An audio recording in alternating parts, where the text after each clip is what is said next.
Welcome to IdeaGen TV.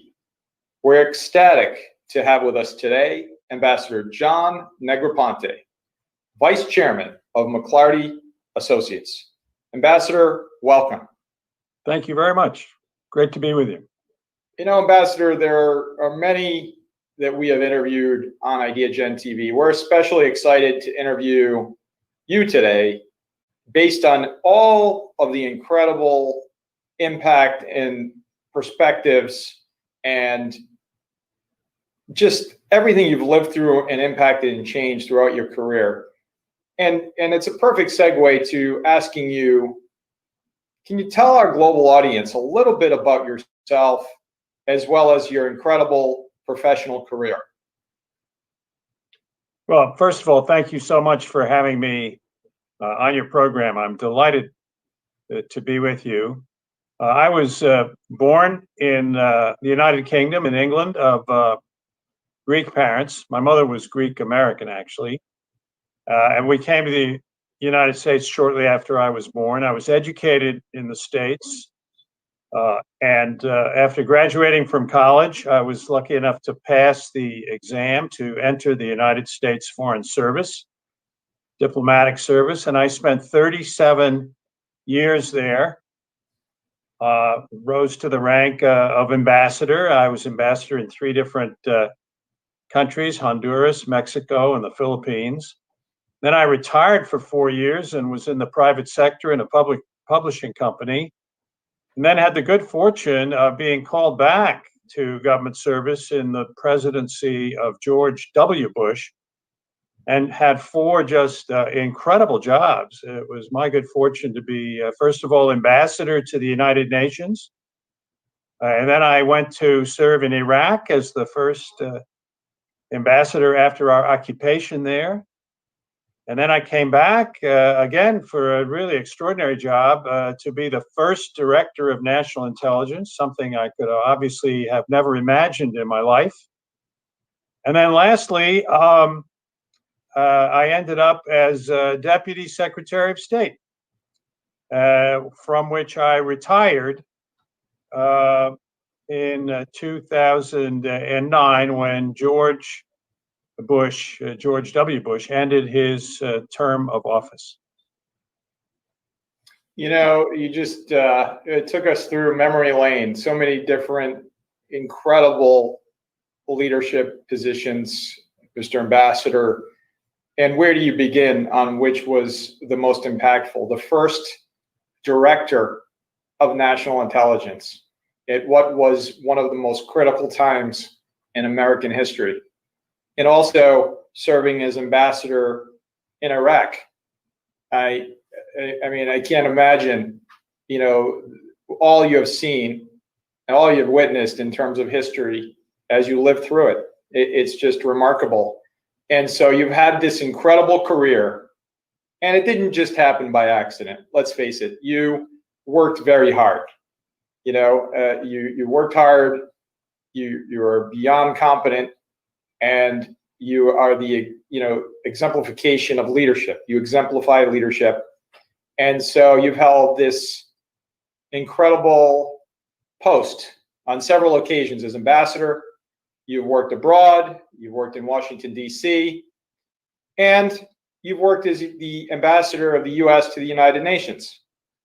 And so at IdeaGen, we talk a lot about the global goals because we feel that because the global goals were agreed to by all 193 member states, including the United States, they're in many ways apolitical. They are broad goals, talking about no poverty, peace, justice, and strong institutions, global partnerships, etc. And so we are on a path now to 2030. And when we look at goal number 16, peace, justice, and strong institutions, you have sat right in the middle of that. Peace, justice, and strong institutions in so many of your roles. Are we on the right path to achieving peace, justice, and strong institutions? And if not, why?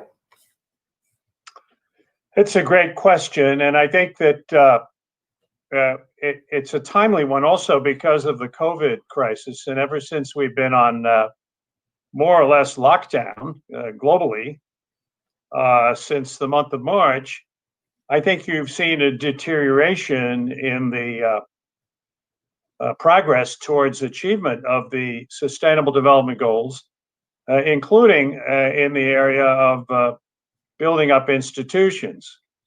So I'd make that as my first point. The second point is I do have some concerns about this administration, which sometimes takes an unnecessarily negative or a confrontational approach towards some of the global institutions that we have built up over the past 2 or 3 generations.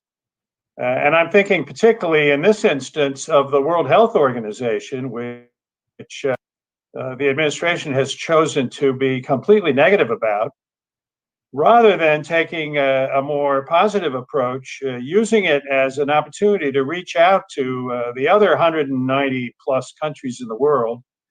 And if we do see flaws or problems with its performance, I think we ought to try to reform it rather than to torpedo it, which is frankly the policy of this administration.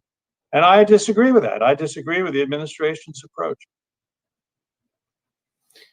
And so as we look at the 2001 to 2004 timeframe, you served as the ambassador to the United Nations under President George W. Bush. Mr. Ambassador, what was your most rewarding day while in that position, and why?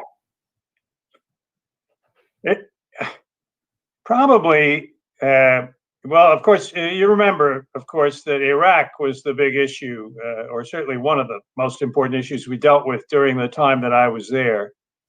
And it was during that time that the United States decided to enter into conflict in Iraq. But prior to entering into the conflict, we had a long discussion about creating an inspection force, an inspection mechanism to determine whether or not there were weapons of mass destruction in Iraq. And we labored very, very hard. It took us a couple of months. Secretary Colin Powell and myself worked very hard with the other members of the Security Council, with the foreign ministers of those countries, with their permanent representatives in New York. Long days, long nights to come up with a Security Council resolution that created this very special mechanism, which was going to have very special powers of inspection inside of Iraq and so forth. We even recruited one of the most capable people in the world to lead that effort. That was Hans Blix, who had been a foreign minister, I believe, of Sweden. He'd been the head of the International Atomic Energy Agency, and he became the chief inspector, if you will. And we got that resolution passed by 15-0. And it took a heroic effort, really, to get every country to come on board to create that inspection force. And I got to tell you, the day that I walked across from our office on First Avenue over to the entrance of the UN, 8:45, we were going to have the vote at 9 o'clock that morning. And I get a call. The last holdout was the country of Syria. They didn't want to come along with us. And I got a phone call on my cell phone as I was walking to the chambers of the United Nations from the Syrian deputy permanent representative saying, "We're going to vote yes with you today." And I got to tell you, I was ecstatic. Now, as you know, the celebration was fairly short-lived, and unfortunately, the administration, instead of giving inspections a chance, was in a pretty big hurry to get into this conflict and didn't allow the time necessary for the inspection mechanism to do its work. So my enthusiasm was dampened, if you will, by subsequent developments. But I got to tell you, on that day, when we got that resolution through, I can even remember the number, Resolution 1441. That was one of the best days of my diplomatic life. And, we can only imagine you're walking into the UN and you receive that phone call that one of the member states is actually going to join in this effort, especially this specific effort. Just well, and wow. especially Syria, which is kind of a maverick, of its own kind, right? Incredible. And so, switching gears slightly, how, Mr. Ambassador, do you see the world? You've seen the world from so many vantage points, but how do you see the world different today than perhaps January, pre-pandemic? Yeah, what a great question, George. And it's I don't think it's so easy to answer, because it's a little bit like Rip Van Winkle, right? Who went to sleep for 20 years and then woke up and discovered everything that had changed. And at some point we're going to go back to living less of a virtual life. But obviously the major change that has occurred is that we've discovered the incredible number of things that we can do virtually, and by electronic means, and through video teleconferencing, and through electronic purchasing of goods, and doing your shopping and all of that kind of stuff. So that's changed. It's probably accelerated what was already an existing trend. But I mean, it's not everything. And I think a lot of us, and I'm sure you share this feeling with me, we all long to get back to what we used to consider a more or less normal life, because I think we miss certain, obviously very important aspects of life that we don't have now. Most importantly, I think the ability to congregate, to make friends in a real way that touches people. I mean, as Greeks, we understand this kind of thing. Nothing that Greeks love more than sitting around in a cafe, just drinking one cup of coffee, making it last for hours, and a glass of water, just so they can sit around and talk to each other all day. And I think we miss that. I think you're right. I have to agree with you. That's a great insight. And I'd like to also ask, in diplomacy, so you have served as ambassador to these different nations, as you described early on in the interview, including the ambassador to the UN, ambassador to Iraq, etc. And you've been the very first director of national intelligence here in the United States. What and how do you see things that are forever changed now as a result of this pandemic? And I'd like to ask you a deeper insight into diplomacy. How do you see that being affected by everything that's happening? The inability to meet in person. Can you still conduct diplomacy in this virtual world? Well, I guess the first answer to that question is that you have to, right? You have no choice. States continue to exist. Issues arise between countries. Problems arise, opportunities, and so you have to deal with them. And there are a lot of issues you just simply can't postpone. So you do the best you can, and which means, of course, that you will use remote media. You'll use virtual media, teleconferencing, and so forth, as much as you possibly can. That's fine. In fact, a certain amount of it makes sense. You asked before, what's forever changed? I'll tell you one thing I think is probably going to be significantly changed. It's business travel. You and I have done a lot of business travel. For me, life wasn't normal unless I was traveling at least about a week a month in whatever job I did. That was just sort of my modus operandi, right? I was traveling to one country or another. I think you're going to see a lot less of that. People, why fly all the way to Tokyo from Washington to have one or two meetings if you can do it remotely? But I think there are times when getting together physically can really make a difference. For example, when you're dealing with a really important issue, let's say the European Union is dealing with the question of Britain's application for membership, and they've got some absolutely critical, or not a membership, but some kind of a arrangement with them, and they got to make a critical decision. I'm sure that their leaders would rather meet personally and directly than remotely, if at all possible. And I know that sometimes they arrange to do that. That's right. And that's incredible to hear your perspective on what you see as, perhaps being forever changed. And that would be the importance of meeting randomly for business, et cetera. Perhaps some of that will change permanently. And some, not all. I mean, I think all of these things are going to be a question of degree, right?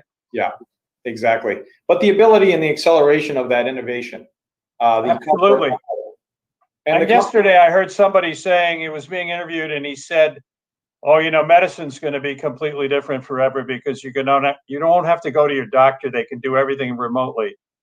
Well, I beg your pardon. I'm not sure. I can think of various aspects of medical care where you really want to be in the physical presence of a doctor, and vice versa. I mean, they want to be able to examine you physically, not just remotely. I'm sure technology can help them more than it used to, but I can't visualize it eliminating the need for the personal contact in certain specific circumstances. Sure. And I think what you just mentioned, I think applies perhaps as well to your description of diplomacy as well. There are certain very high level, very important, very discreet conversations that probably can and should take place in person at some point. It's the same thing in medicine. For the routine that folks were going either to the emergency room for, or going into the doctor's office just for a routine issue that could be perhaps addressed remotely, that makes sense from an innovation and efficiency standpoint. And so, as a true global leader, clearly your resume is profound in terms of the impact you've had and are continuing to have as vice chairman at McLarty Associates. What do you think would be the best approach to achieving the global goals by 2030, especially since you've had a front row seat at the United Nations as ambassador to the UN? I think if there's one single factor that we need, one critical success factor, if you want to use the business terminology, it's the willingness of countries to work together rather than to see the globe as some kind of competitive jungle where each country and each person is out for themselves. So I frankly think that's the single most important factor. And I would cite as the example for you the example of Europe. Look at Europe. It went through centuries of warfare, and in particularly in the 20th century, where two world wars sparked by Germany, with incredible devastation for the entire world. And it's after coming out of the ashes, if you will, of World War II, that Europe had the creativity to construct these institutions, to go back to your question about these, the goals of the goal of institutions, to create these institutions of cooperation between, first it was 6 European countries, and then the number grew up until now. I think the European Union is something on the order of 26 or 27 countries.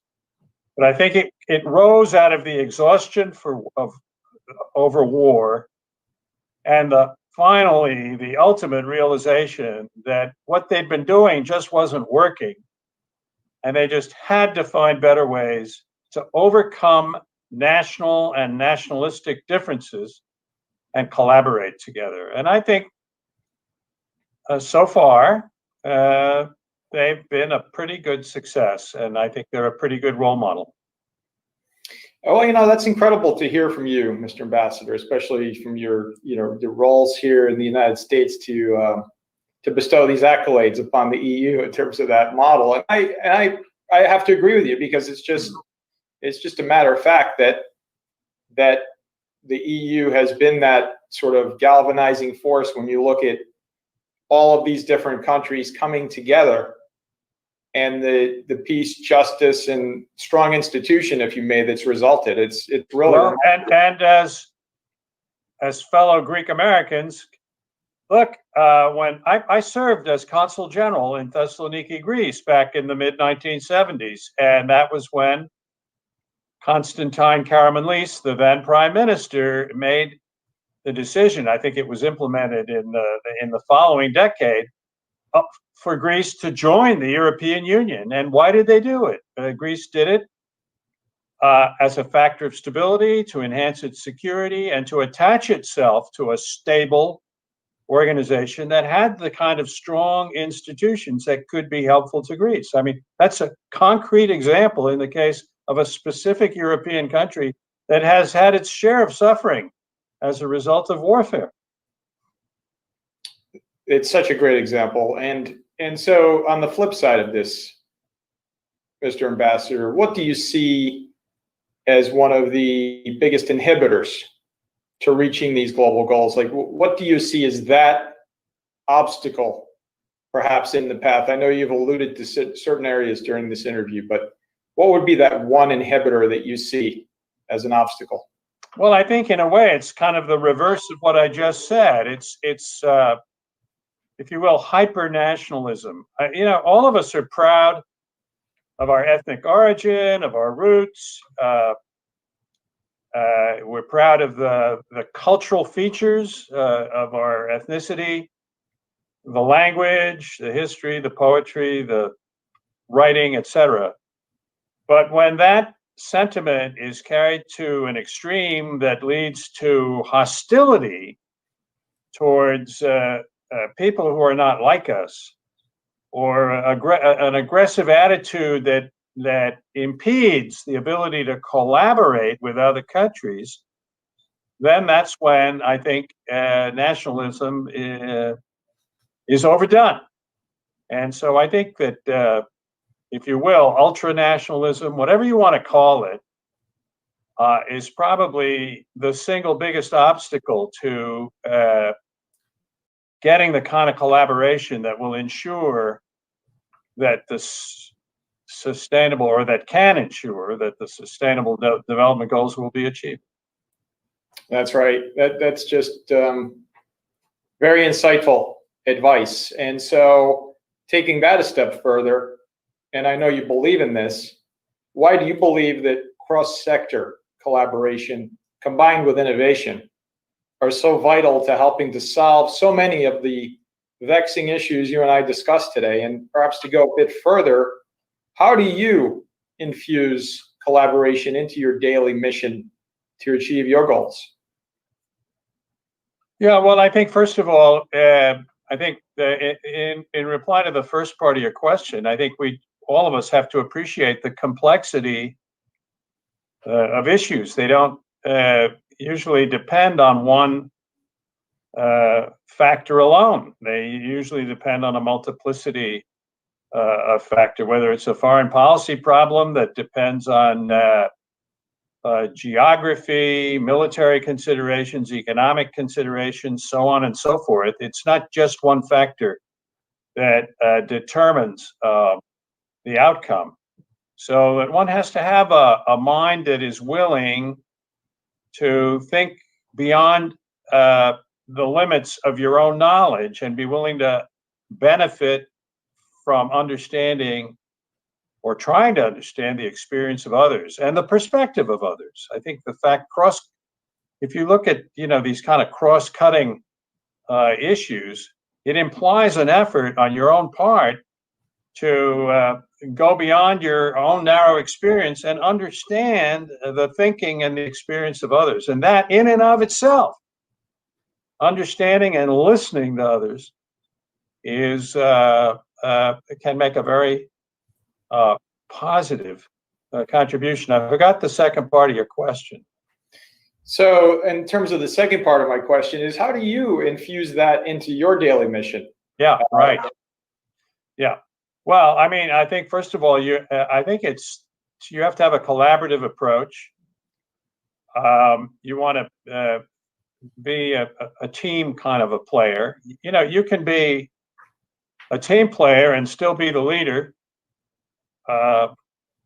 I think you got to think of it a little bit like being a team captain. One of the reasons I think that some of these, when they used to say that the British leaders were all trained on the playing fields of Eton because they learned they had their initial exposure to leadership questions on playing sports. I think there's quite a bit of truth to that. When I see a resume from somebody who's graduated from a good school and got good grades and had an interesting major, but then I see also that they played a couple of team sports for which they got recognition. I always register that fact in the back of my mind and say, well, that person probably has some good exposure to doing teamwork. And we need people like that. We need people with good sort of the playing field background. That's not just an elitist concept, honestly. It's a concept that helps you get stuff done. Incredible insights. And so we approach the conclusion of this incredibly insightful, impactful interview with you, Mr. Ambassador. What is your post-summit ask for our global audience as we continue to work together to change the world? Well, I think keep your mind open.